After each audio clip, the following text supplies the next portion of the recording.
Radhe Radhe students, I am Gunja Mishra from Catholic coaching centre new bus एस10 पीरो भोजपुर। आज की इस वीडियो में देखेंगे 12th क्लास की केमिस्ट्री का दूसरा चैप्टर के न्यूमेरिकल का पार्ट 7। आज का टॉपिक है राउल्ट का नियम। तो सबसे पहले देखेंगे राउल्ट का नियम क्या है। राउल्ट का नियम यानी राउल्ट्स लॉ। जब किसी विलायक में कोई अवरणशील विलेय घोला जाता है तो विलेय का वाष्प दाब घट जाता है और इस वाष्प दाब में होने वाला अपेक्षित अवनमन विलेय के मोल प्रभाज के बराबर होता है। अर्थात किसी विलयन में मौजूद विलेय के मोलों की संख्या, विलेय के मोलों की संख्या है यानी ये विलेय के मोलों की संख्या तो यहाँ पे छोटा है तथा विलायक के मोलों की संख्या, विलायक के मोलों की संख्या है तो यहाँ पे बड़ा ही लिखा हुआ है। एवं शुद्ध विलायक का वाष्प दाब यानी P डिग्री तथा विलयन का वाष्प दाब P हो तो वाष्प दाब का अपेक्षित अवनमन बराबर P degree minus P by P degree एवं विलेय का मोल प्रभाज। विलेय का मोल प्रभाज, विलेय का मोल है तो जिसका मोल प्रभाज निकालते हैं उसका मोल ऊपर रखते हैं और नीचे टोटल मोल। तो यहाँ पे विलेय का मोल प्रभाज है तो विलेय का मोलों की संख्या में यहाँ पे क्या n लिखे हैं तो यहाँ पे n रखेंगे और नीचे टोटल मोल। तो यहाँ पे हो जाएगा n बाई n प्लस बड़ा n। इसलिए राउल्ट के नियम से P degree minus P by P degree बराबर n बाई n प्लस बड़ा n। राउल्ट का नियम कहते हैं अपेक्षित अवनमन विलेय के मोल प्रभाज के बराबर होता है। तो ये हो गया अपेक्षित अवनमन और ये हुआ मोल प्रभाज, यानी अपेक्षित अवनमन विलेय के मोल प्रभाज के बराबर होता है। राउल्ट के नियम से ही होता है। अब यहाँ पे नोट लिखा हुआ वाष्प दाब में अवनमन यानी वाष्प दाब में अवनमन यानी P डिग्री माइनस P तथा शुद्ध विलायक के वाष्प दाब यानी P डिग्री के अनुपात को अपेक्षित अवनमन कहा जाता है। चलिए इस पे क्वेश्चन देखते हैं। यहाँ पे क्वेश्चन दिया हुआ है, किसी दिए गए ताप पर बेंजीन का वाष्प दाब दिया हुआ है 0.8550 बार है। जब 39.0 ग्राम यानी 39 ग्राम बेंजीन में 0.5 ग्राम अवरणशील विलेय घुलाया जाता है तो विलयन का वाष्प दाब 0.845 बार हो जाता है। तो विलेय का अणुभार ज्ञात करें। विलेय का यहाँ पे इस क्वेश्चन में विलेय का अणुभार निकालना है और विलायक यहाँ पे है बेंजीन। तो सबसे पहले लिखेंगे प्रश्न से स्पष्ट है कि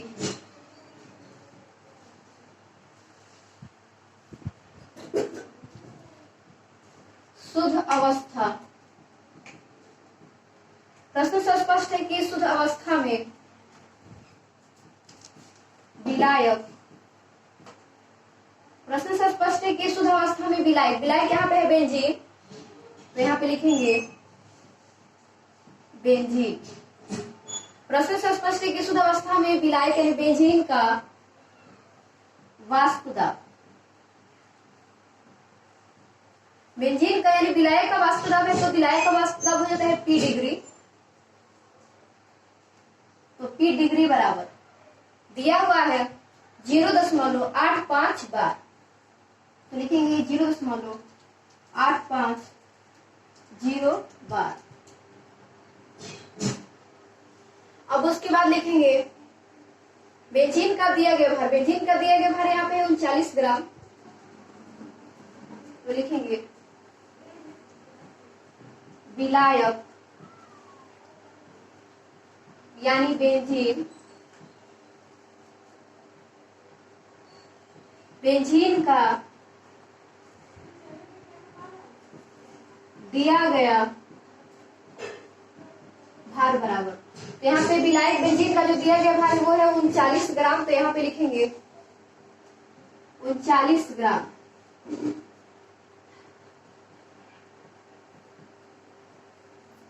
अब उसके बाद विलायक यानी बेंजीन, तो बेंजीन का सूत्र होता है C6H6। तो विलायक यानी बेंजीन का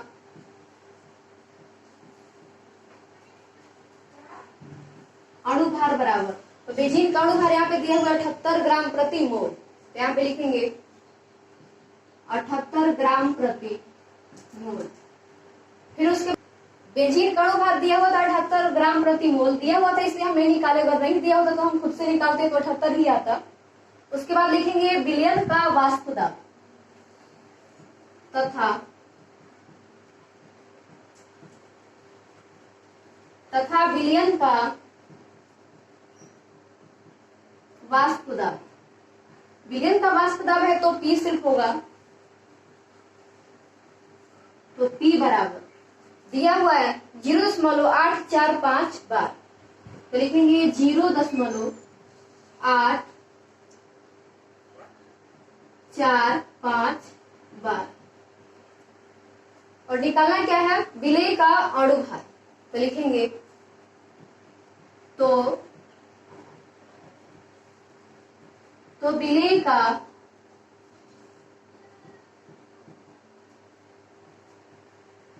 अणु भार बराबर वाट।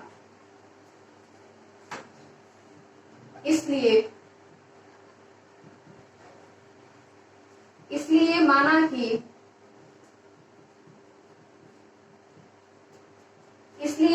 कि विलेय का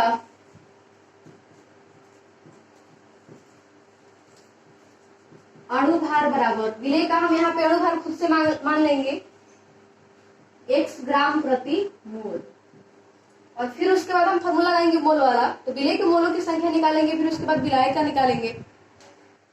इस क्वेश्चन में हमको राउल्ट के नियम लगाने के लिए सबसे पहले मोल प्रभाज, विलेय का मोल प्रभाज और विलायक दोनों का मोल प्रभाज निकालना होगा।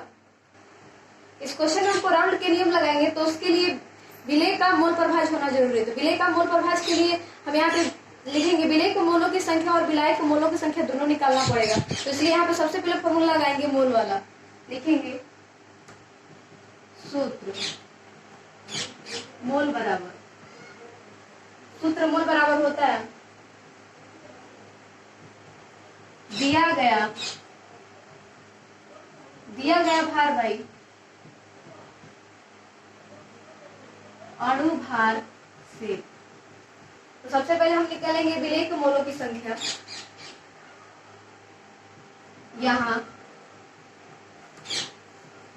यहाँ विलेय के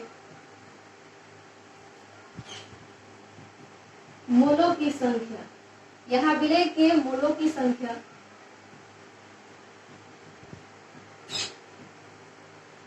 यहाँ विलेय के मोलों की संख्या बराबर, तो दिया गया भार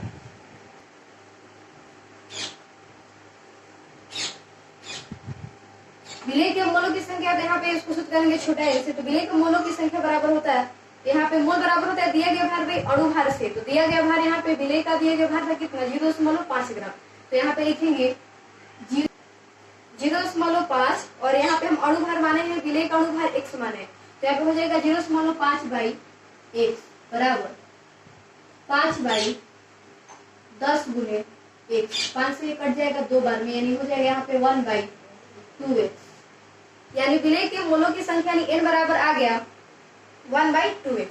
अब लिखेंगे विलायक के मोलों की संख्या,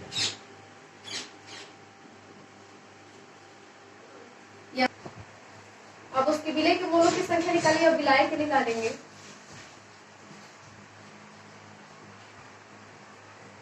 अब विलायक के मोलों की संख्या,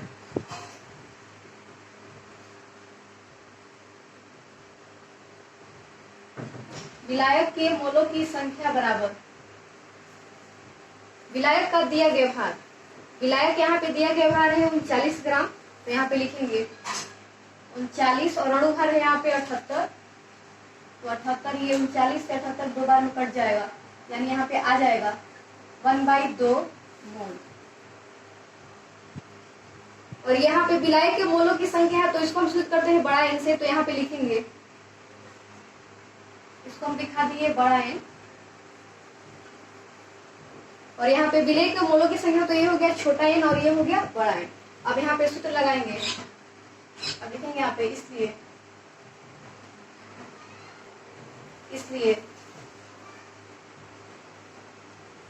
राउल्ट के नियम से,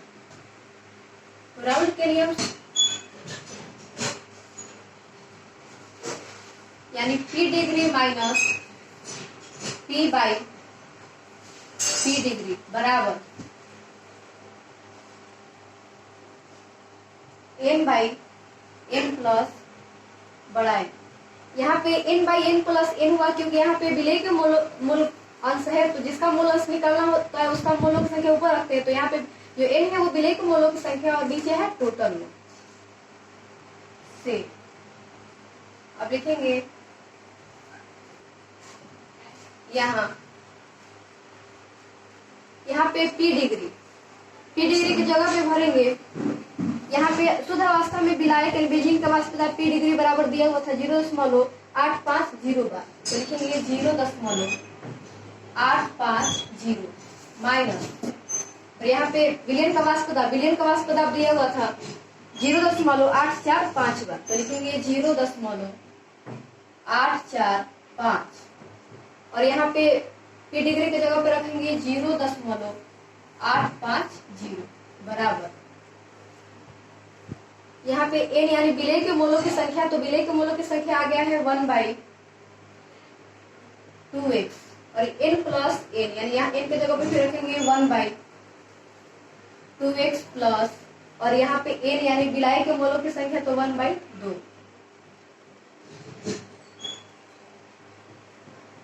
या 0.050 में से 0.850 में से 0.845 माइनस करेंगे तो आएगा 0.005, और नीचे हो जाएगा 0.850 बराबर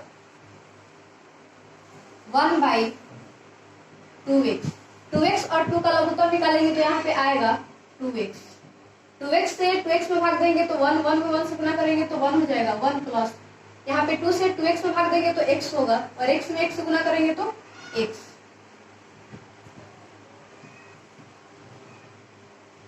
या यहाँ पे दशमलव हटाएंगे तो हो जाएगा 5/1000, और यहाँ पे 850/1000 बराबर 1/2x, और यहाँ पे ये 2x जो है वो ऊपर चला जाएगा, यानी 2x/1 प्लस x, ये 2x से 2x कट जाएगा, या 5/1000 गुने जो ये 1000 है ऊपर चला जाएगा, ये 1000 बाई हो जाएगा यहाँ पे 850 बराबर, यहाँ पे बच गया 1/1 प्लस x, ये 1000 से का 0 से कट जाएगा, और ये 5 से कट जाएगा 169 बार में, से कटाएंगे 850 तो 169 बल्कि 170 बार में, गलती से यहाँ पे 170, तो यहाँ पे हो जाएगा 1/170 बराबर 1/1 प्लस x। अब इस तीसरा गुना करेंगे तो हो जाएगा 1 गुने 1 प्लस x बराबर 1 गुने 170,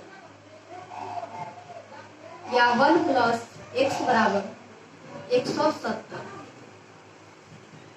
या x बराबर 170 माइनस 1, या x बराबर 169, यानी x बराबर आ गया 169, लिखेंगे यहाँ पे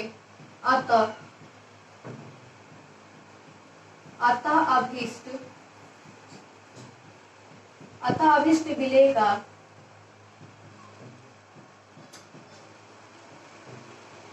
अणुभार बराबर 169 ग्राम प्रति मोल, यही आंसर हुआ। चलिए अब देखते हैं अगला क्वेश्चन। चलिए क्वेश्चन नंबर 2 देखने से पहले क्वेश्चन नंबर 1 पे कुछ टाइप्स दे रहा ताकि आप लोग खुद से सॉल्व करें। चलिए पहले नंबर पे कुछ टाइप्स दिए हुए हैं। यहाँ पे पहले नंबर क्वेश्चन का टाइप ए है, किसी दिए गए ताप पर जल का वाष्प दाब यहाँ पे 23.8 बार है। जब 1000 ग्राम जल में 100 ग्राम अवरणशील विलेय घुलाया जाता है तो विलयन का वाष्प दाब 22.675 बार हो जाता है। तो विलेय का अणुभार ज्ञात करें। जल का अणुभार होता है 18 ग्राम प्रति मोल, तो विलेय का अणुभार निकालना है, बनाएगा तो आंसर आएगा 342 ग्राम प्रति मोल। बी नंबर देखते हैं, किसी दिए गए ताप पर बेंजीन का वाष्प दाब 640 mmHg है। जब 39 ग्राम बेंजीन 2.175 ग्राम अवरणशील विलेय घुलाया जाता है तो विलेय का, यानी यहाँ पे बेंजीन का दिया गया है 39 ग्राम, तो बेंजीन यहाँ पे देखिए, यहाँ पे बेंजीन में बेंजीन में 2.175 ग्राम अवलनशील विलेय घुलाया जाता है तो विलेय का वाष्प दाब 600 mHg हो जाता है। तो विलेय का अणुभार ज्ञात करें। विलेय का अणुभार यहाँ पे देखें तो बेंजीन का अणुभार होगा, निकालिएगा तो 78 ग्राम प्रति मोल आएगा। यहाँ पे पहले से ही दिया हुआ है, तो इस तरह से अणुभार निकालेंगे बेंजीन का, और निकालना है यहाँ पे विलेय का अणुभार। तो विलेय का अणुभार निकालिएगा तो आएगा 69.6 ग्राम प्रति मोल। क्वेश्चन नंबर 2 यहाँ पे दिया हुआ है 100 ग्राम सुक्रोज, सुक्रोज का मतलब होता है चीनी, तो 100 ग्राम सुक्रोज, जिसका यहाँ पे अणुभार लिखा हुआ है 342, तो 100 ग्राम सुक्रोज को 1000 ग्राम जल में मिलाने पर वाष्प दाब में अवनमन की गणना करें। वाष्प दाब में अवनमन यानी P डिग्री माइनस P निकालना है। यदि 25 डिग्री सेंटीग्रेड पर शुद्ध जल का वाष्प दाब 23.08 mmHg है, यानी शुद्ध जल का वाष्प दाब, यानी यहाँ पे दिया हुआ है P डिग्री का मान दिया हुआ है 23.8 mmHg, और निकाला है हमको P डिग्री माइनस P निकाला है। तो सबसे पहले यहाँ पे लिखेंगे, प्रश्न से स्पष्ट है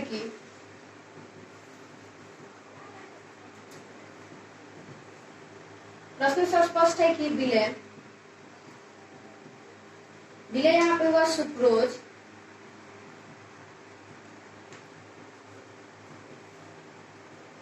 प्रश्न से स्पष्ट है कि विलेय सुक्रोज का दिया गया भार, तो यहाँ पे सुक्रोज यानी चीनी का दिया गया भार है 100 ग्राम, तो 100 ग्राम विलेय यानी सुक्रोज का अणुभार,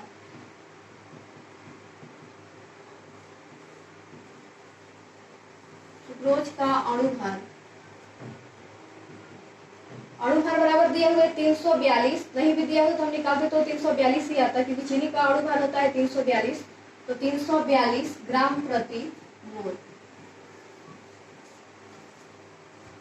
उसके बाद लिखेंगे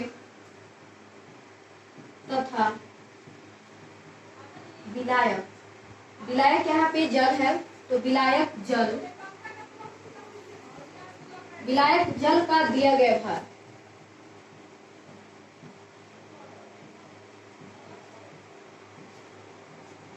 विलायक जल का दिया गया भार है 1000 ग्राम, तो यहाँ पे लिखेंगे 1000 ग्राम। उसके बाद लिखेंगे विलायक यानी जल यानी H2O, H2O का अणुभार सबसे पहले निकालेंगे,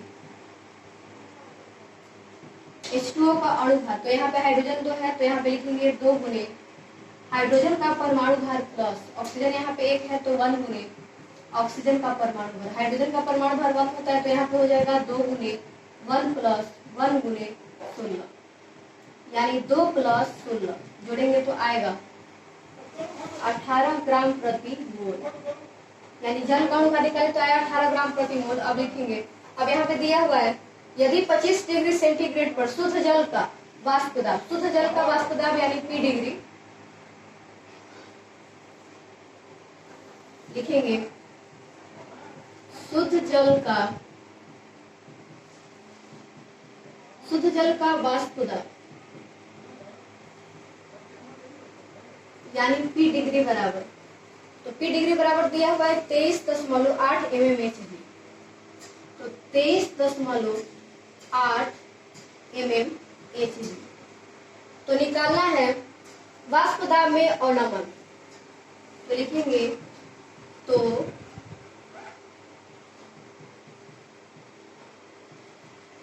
तो वाष्प दाब में अवनमन, वाष्प दाब में अवनमन यानी P डिग्री माइनस P बराबर वाट, वाष्प दाब में अवनमन यानी P डिग्री माइनस P बराबर वाट। तो सबसे पहले हम यहाँ पे राउंड का फॉर्मूला लगाएंगे, राउंड के लिए हम वाला फॉर्मूला लगाएंगे, तो उसके लिए हमको मोल अंश यानी विलेय का मोल अंश होना जरूरी है। तो विलेय का मोल अंश निकालने के लिए यहाँ पे विलेय का निकालेंगे मोल और विलायक का। तो सबसे पहले यहाँ पे लिखते हैं सूत्र मोल बराबर, इसलिए सूत्र मोल बराबर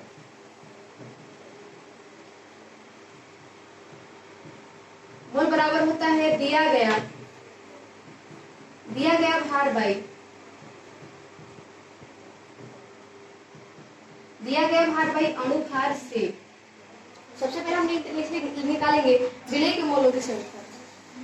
तो सूत्र मोल बराबर दिया गया भार भाई अणुभार से, तो सबसे पहले यहाँ पे विलय के मोलों की संख्या निकालेंगे।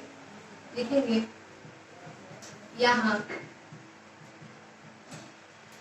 यहाँ विलय के मोलों की संख्या, यहाँ विलय के मोलों की संख्या। तो दिया गया भार, तो विलय का दिया गया भार है 100 ग्राम, तो यहाँ पे लिखेंगे 100। और विलय का अणुभार 342 ग्राम प्रति मोल, तो यहाँ पे लिखेंगे 342, इसको 2 से काटा देंगे तो ये 50 हो जाएगा और ये 171, यानी यहाँ पे विलय का मूल्य क्या आ गया 50/171 मोल। अब उसके बाद निकालेंगे विलायक के मोलों की संख्या। लिखेंगे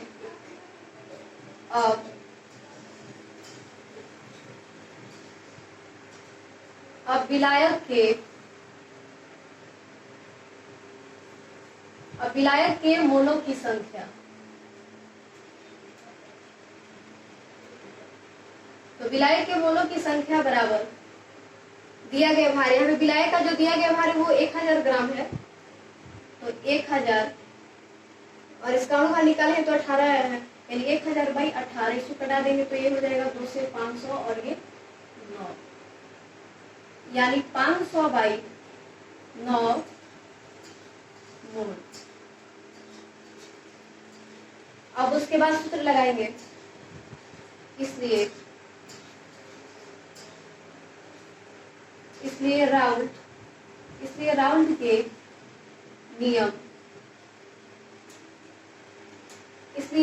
नियम, P degree minus P degree बराबर n प्लस बड़ा n से। यहाँ पे n और यहाँ पे n है वो विलय के मोलों की संख्या और नीचे है टोटल मोल, यानी राउंड के नियम P degree minus P/P degree बराबर, यहाँ पे है विलय के मोलों की संख्या और नीचे टोटल होते हैं। यहाँ पे विलय के मोलों की संख्या यहाँ पे ये हो जाएगा, मान लीजिए ये हो गया n और ये हो गया विलायक के मोलों की संख्या, ये हो गया छोटा n और ये विलायक के मोलों की संख्या, तो ये हो जाएगा बड़ा n।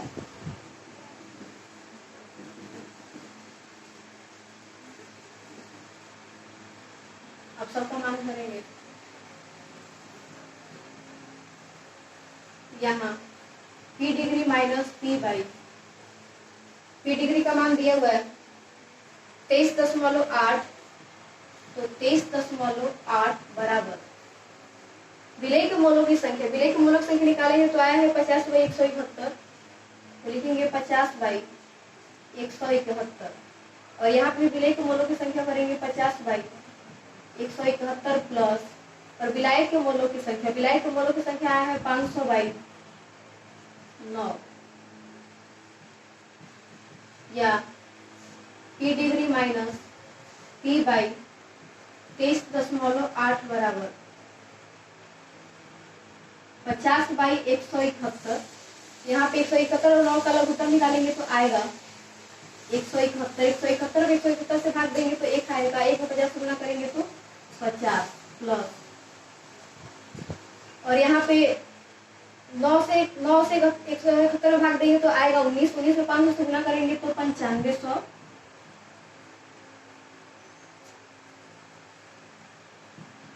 या P डिग्री माइनस P/23.8 बराबर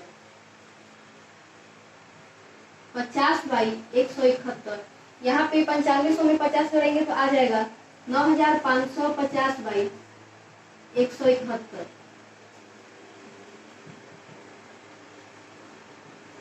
या P डिग्री माइनस P/23.8 बराबर 50/171 गुने ये 171 ऊपर चला जाएगा, यानी 171 बाई हो जाएगा 9550। 171 से 171 कट जाएगा, ये 0 से 0 कट जाएगा और ये कटेगा 5 से 191 बार में। या P डिग्री माइनस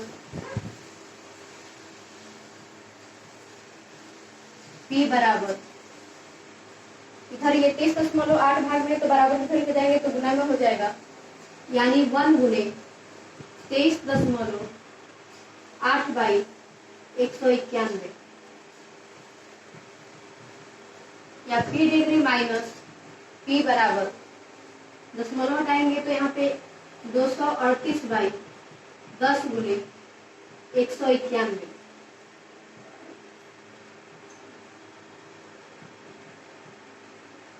या P डिग्री माइनस P बराबर 238 बाई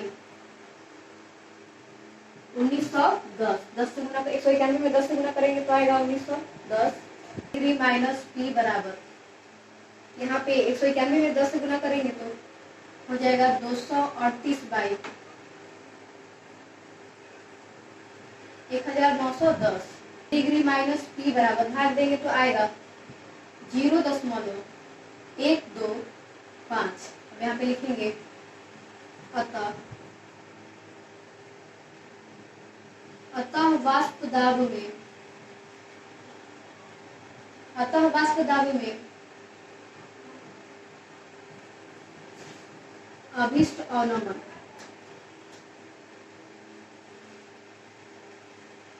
यानी P डिग्री माइनस P बराबर 0.125, यही आंसर हुआ।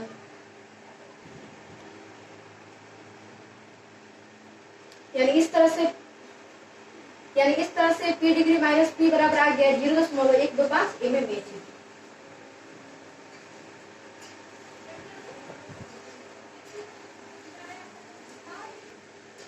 चलिए इस क्वेश्चन पे कुछ टाइप्स दे रहे ताकि आप लोग खुद से सॉल्व करें और आंसर मिले। क्वेश्चन नंबर 2 कुछ टाइप्स दिया हुआ है। यहाँ पे ए है 0.5 ग्राम विलय जिसका अणुभार दिया हुआ है 170 को 39 ग्राम बेंजीन में मिलाने पर वाष्प दाब में अवनमन की गणना कीजिए। यदि 25 डिग्री सेंटीग्रेड पर शुद्ध बेंजीन का वाष्प दाब दिया हुआ है 0.850 बार है, इस क्वेश्चन को बनाएगा तो आंसर आएगा 0.005 बार। बी नंबर देखते हैं 114 ग्राम विलय जिसका अणुभार दिया हुआ है 342 को 150 ग्राम जल में मिलाने पर वाष्प दाब में अवनमन की गणना करें। यदि 25 डिग्री सेंटीग्रेड पर शुद्ध जल का वाष्प दाब 23.75 mmHg है, इस क्वेश्चन को सॉल्व कीजिएगा तो उसका आंसर आएगा 22.8 mmHg। सी नंबर देखते हैं। सी नंबर है 2.175 ग्राम बेंजीन जिसका अणुभार दिया हुआ है 69.6 को 39 ग्राम बेंजीन में मिलाने पर वाष्प दाब में अवनमन की गणना करें। यदि 25 डिग्री सेंटीग्रेड पर शुद्ध बेंजीन का वाष्प दाब 140 mmHg है, इस क्वेश्चन को सॉल्व कीजिएगा तो आएगा 40 mmHg। इसमें शुद्ध बेंजीन का वाष्प दाब दिया हुआ है 640 mmHg, इस क्वेश्चन को सॉल्व कीजिएगा तो आंसर आएगा 40 mmHg। चलिए आज के वीडियो में बस इतना ही, मिलते हैं अगले वीडियो में नए क्वेश्चन के साथ, तब तक के लिए राधे राधे।